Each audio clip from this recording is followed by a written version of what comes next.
कवि हृदय, ओजस्वी वक्ता, राजनीति के अजात शत्रु, प्रखर राजनीतिज्ञ, विकास पुरुष, भारत रत्न, पूर्व प्रधानमंत्री अटल बिहारी वाजपेयी जी की जयंती का आज शताब्दी वर्ष है।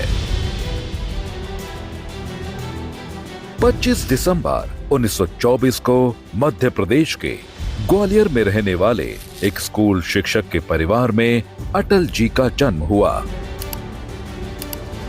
अटल जी को काव्य कला उनके पिता कृष्ण बिहारी वाजपेयी जी से विरासत में मिली।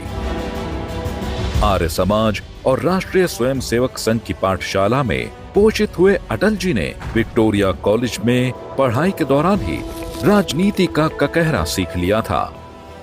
वे अपने ओजस्वी भाषणों से पहचाने जाने लगे। बतौर पत्रकार अपना करियर शुरू करने वाले अटल जी ने राष्ट्रधर्म, पांचजन्य और वीर अर्जुन का संपादन किया।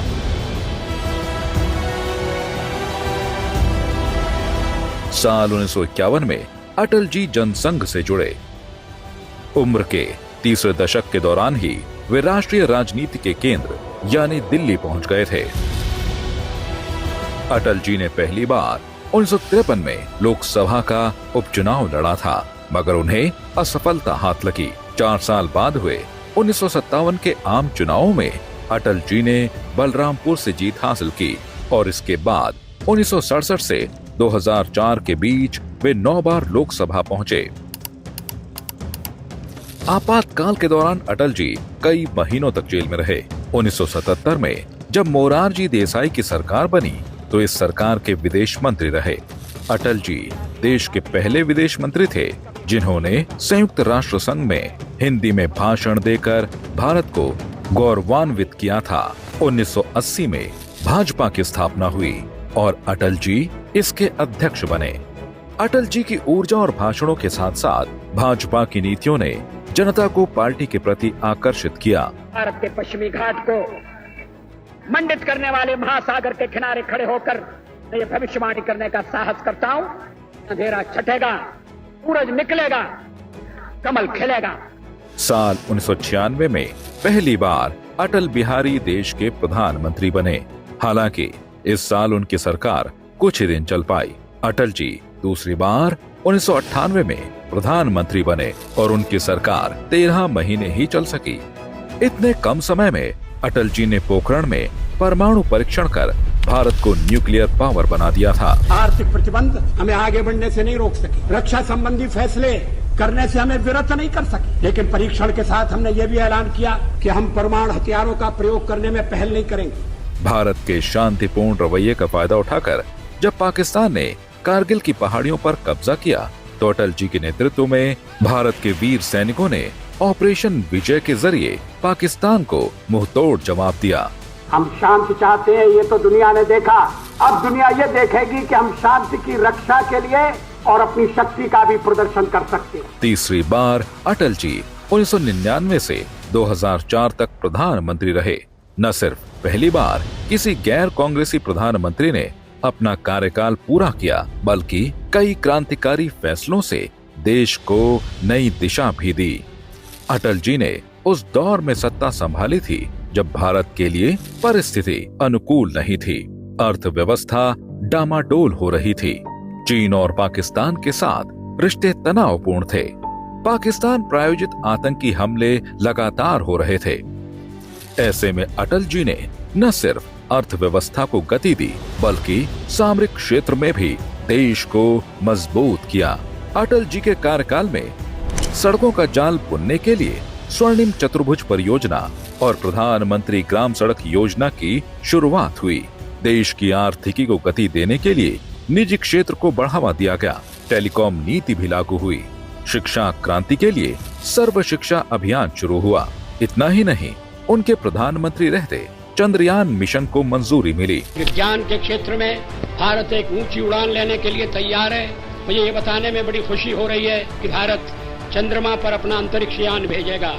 इसका नाम होगा चंद्रयान प्रथम। भारत की जीडीपी में 8% के हिसाब से बढ़ोतरी हुई। विदेशी मुद्रा भंडार भरे और महंगाई दर 4% से कम रही।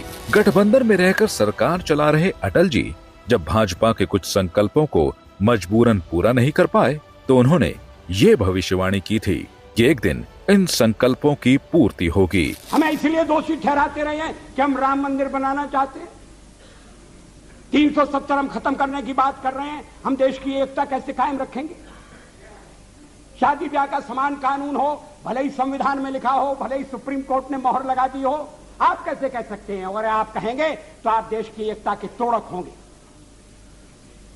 और हम अगर कहते हैं कि नहीं, ये हमारे इस समय के कार्यक्रम में नहीं है, हाँ इस समय का इसलिए कि हमें बहुमत नहीं है। अटल जी के इस कथन के 1.5 दशक बाद फिर वो समय आया जब केंद्र में भाजपा की बहुमत की सरकार बनी।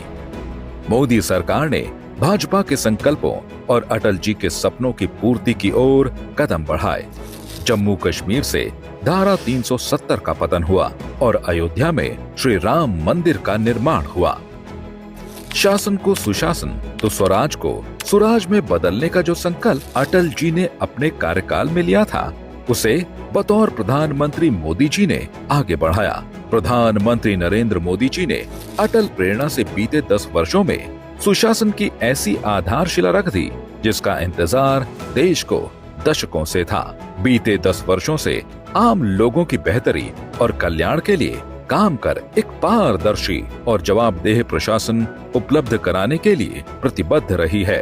मोदी सरकार में नागरिकों को तकनीक के माध्यम से सीधे सरकार से जोड़कर शासन में भागीदार और अधिकार संपन्न बनाया गया। मोदी जी ने नीतिगत सिद्धांत अपनाकर अटल जी के अधिकतम शासन, न्यूनतम सरकार के दृष्टिकोण को कार्यान्वित किया। राष्ट्र प्रथम, नागरिक प्रथम आज सरकार का ध्येय है। वंचितों को वरीयता सरकार की प्राथमिकता है। मोदी सरकार में अटल जी को भारत रत्न से सम्मानित किया गया। उनके जन्म दिवस 25 दिसंबर को सुशासन दिवस घोषित कर एक आदर्श जीवन शैली के राजनेता और प्रधानमंत्री के रूप में उनकी सेवा का जहां सम्मान किया, वहीं राजघाट पर उनकी समाधि सदैव अटल बनाकर हर भारतवासी की ओर से श्रद्धांजलि अर्पित की। श्रद्धेय श्री अटल बिहारी वाजपेयी जी को उनकी 100वीं जयंती पर संपूर्ण राष्ट्र की ओर से शत शत नमन।